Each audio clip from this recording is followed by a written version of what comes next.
Hi everybody, I'm Tricia from Club Scrap, and I just want to know, what do you think of my new t-shirt?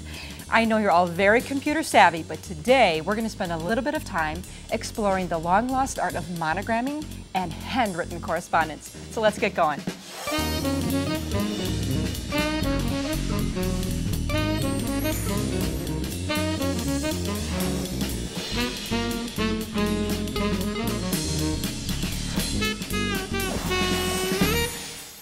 Now today we're going to make a beautiful monogrammed gift set, and I want to break this down for you step by step. We're going to do some really cool stuff today, and the first thing we're going to be doing is making these stationery folders to hold the contents inside. So we're going to start out with a sheet of 16 by 20 Colossal paper from Club Scrap. This is from the Stratosphere kit, and I just love the color and texture of this paper. I'm sure you can't see the texture, but it feels sort of like silk. We're going to turn this over to the smooth side or the back side, and then we're going to be using a 2 by 18 grid ruler. And I love grid rulers because it really makes measuring easy. Now what we need here is a score line about 1/2 inch in from the outer edge of the side of the paper. We're going to lay the ruler up against the edge of the paper. That's 0, okay? Slide it in now. We're at 1/4 inch, and one more time, that's 1/2 inch. Take a bone folder and just make a score line, and then you can do the same thing along the other edge of the paper, and then you can fold in on those score lines, and because you've made the score, it'll fold in very, very easily. Now the next thing you want to do is fold the paper exactly in half. Okay, now our folder is starting to take shape. We'll open it back up again, and here's a little trick for you. We're going to make the bottom pocket of our folder. I'll put the ruler down so the 0 is lined up with the bottom edge of the paper, and I'm going to make a mark way up here at 9 inches. My goal is to make a 4.5 inch pocket. But if you make your mark at 4.5, when you try to make the fold, you can't really see where you're going. If you make the mark at 9 inches, all I need to do is bring the edge of the pocket up to the line I made. And once again, I can fold and then reinforce that fold with a bone folder. Do you see the folder taking shape? And then, once again, if I fold it in half down the middle to help me make that pocket, now it's really happening. If I open this back up, take a scissors and cut a notch along this part of the folder, along the score line, just inside the score line on each side of the pocket flap. All right, so let me set this aside and show you one that has those flaps already cut. So if I open it, there they are. Now by cutting on the inside of that score line, when I bring the bottom flap up to make the pocket, I can just glue this flap down. You can also see I have a little angle cut in there. Just glue the flap down, and there you have your folder. This will accommodate 8.5 by 11 paper, or stationery for that matter. But I want to take this folder to another level. So I'm going to adapt this into a smaller gift card stationery holder. I've made a score line 4.5 inches down from the top edge and folded on it to make a flap. Then I opened it back up again and just cut down the middle of the folder to the score line. And then if you fold at an angle right here to your fold line on each side, you now have these 2 attractive looking flaps that will be perfect for holding your stationery in place. Now take a sheet of printed paper. This is also from Club Scrap's Stratosphere collection. I just love this funky print. And I'm going to turn it over to the back side and then center it beneath the flap, so that here's the center on each side, and then just trace around the flaps, and then do the same on the other side of the folder. So now you have a cutting guide, and when I cut my flaps, I just cut along the inner edge of the pencil line so that your cover for your flap is slightly smaller than the flap itself. And it really will look nice, add a little dash of color to the inside of your folio. All right, so let's set that aside. Now this is a scrap that I had from making those 2 flaps for the inside of the folder, and this is going to be a great stamping surface for us. And what we're going to use to stamp is this monogram stamper from JustRite stampers. Right now, there's literally nothing that will stamp if I stamp this image, but we're going to make something out of it. We're going to add a little bit of a decorative border. On this stamp receptacle here, there's a channel, and on my stamp image, there's a ridge. And with the monogram stamper, you get 4 choices for a round border around your stamp. So I'm just choosing this kind of fun polka dotted image. And I'll just take the ridge on the image and press it down into the channel right on the stamp. And if you have to stretch it a little bit, that's okay. Just stretch it around to fit until it completely snaps into place and the image is flat. Now at this point you could add more to the ridges in the inside, but we're just going to use this as a decorative element. Now what I need to do is release this stamper so that this surface comes in contact with an ink pad that's inside. To release it, I'm just going to push down on this outer ridge and you'll hear a click. Then when I let go, you can see it's swiveling around and going under and making contact with the ink pad inside. Now let me just show you a little bit about this ink pad. Here's where this pad is stored.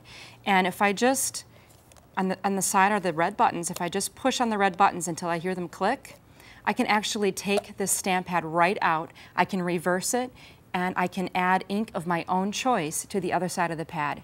Right now, however, there's some black archival acid-free ink pad in there. That's what I'm going to use for my project. So I'll slide that back into place until it clicks, and now technically my image is making contact with the pad. Before I stamp on my paper, I always grab a sheet of copy paper just to make sure that the stamp is thoroughly inked, and there I'm getting a perfect image. So I just want to warn you, once you get started with this, you're going to want to keep going, so have plenty of paper on hand. Okay, so here I have my little decorative embellishment image.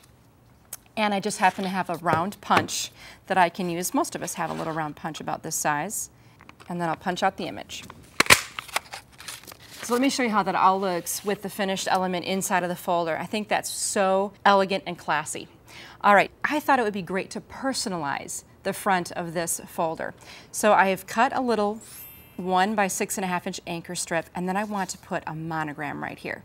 So I had to decide who I was going to give this gift set to, and I decided on my worship pastor, Aaron Bauer, because he's one of the only guys I know I actually get written correspondence from.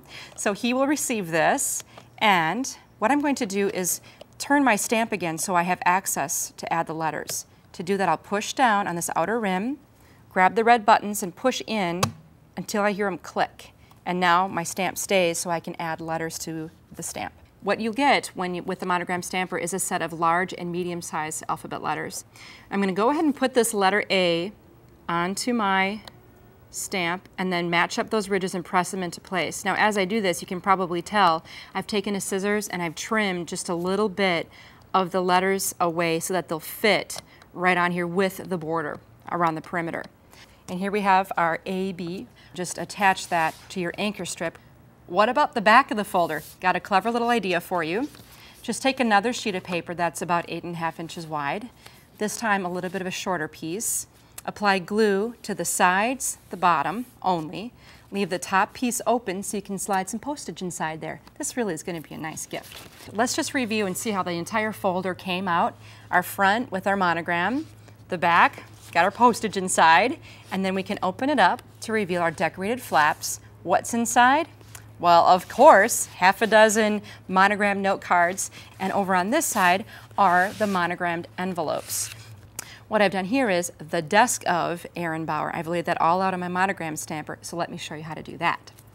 Now, if you look very carefully, there are some teeny tiny letters in here, and I've added those with a little tweezers. Now don't be afraid of these little tiny letters. They're still a lot of fun to use, and they do work quite well. Just to kind of show you how this works, I'm going to pull out this random letter here. I'm going to bring it up to the ridge and just use the tweezers to put it down in there. And now my letter C is snapped into place. Let me tell you how I determined which letters would go where. I've taken a piece of paper and I just wrote out the desk of, and then I numbered the letters and spaces, found my center letter. In some cases it might fall between two letters if you have an even number. In this case, the center letter is the letter E. So back over on my stamper, here's the top center. That's where I put my E.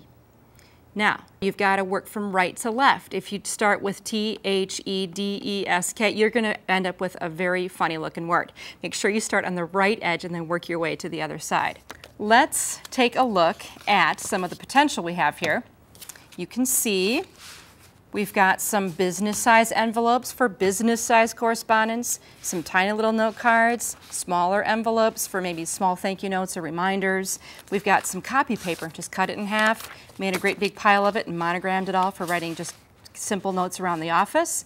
And then I have some personalized bookmarks that I made. I mean, you can go on and on. So a couple more things I want to show you. Here we have the Morris Family Christmas card. For those of you about to receive this card, I apologize that you were able to see it in advance. Here is the tiny little letters, Merry Christmas, the Morris family going around the bottom, and then I used the smaller numbers to fit 4 numbers on here to create the year. And basically what I did was took pictures from throughout the year of 2007 of our Emily, and they matched so perfectly on the Stratosphere paper, I just went with it, and this is going to be perfect for the holidays. And some nice unique colors. Here I was able to stamp right over the photo. And finally, if you look on the back side, I've added my own monogram that I made it. And I couldn't stop there, so I had to stamp the envelopes too because I was having so much fun. Now here I have this really pretty gold embossed logo. I did make something for myself here.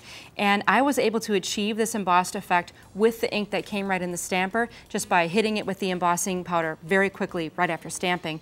But you can also add your own ink to the stampers as well. And finally, it wouldn't be me if I didn't make a scrapbook page. So right here, I've made the page title with individual monogrammed letters with that cute little fun border.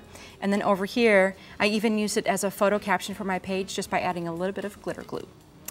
Well, if I've inspired you to maybe do a little written correspondence, you can always write to me. I'll see you next time. For step-by-step instructions on how to create this week's project, download the design guide featuring special make-it-your-own bonus tips.